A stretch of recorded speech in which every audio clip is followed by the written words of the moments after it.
Ayan po, next item po tayo. Papay po na game. So, nakikita niyo po may mga parang puti-puti na po yung ano niya, yung screen niya, gawa po nung sa tago. Okay naman po yung battery port nito, malinis.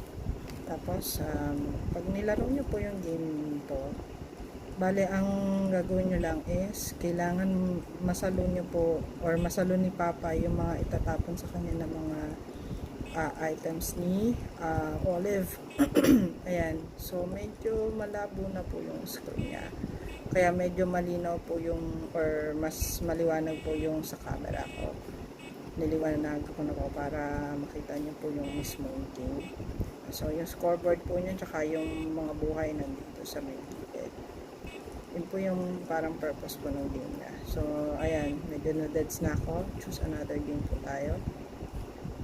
Ayan, gumagana po ng maigi yung left and right na mga buttons. So, simple lang po yung logic ng game. Kailangan may masalo lang po ng mga items si Papay na tinatapon ni Olive. So, ayan po. Ayan, medyo malapit na akong ma-deads kasi marami na akong namimiss na mga items. Ayan. So, ganun lang po ka-straightforward yung game. Siguro, if you want to play the game, it's more on the nostalgic factor na lang talaga. Kasi, bihira na rin po yung mga ganitong games na somehow, kahit pa paano, despite yung age na yung LCD niya, nalalaro niyo pa rin siya. Ayun lang po. Thank you po.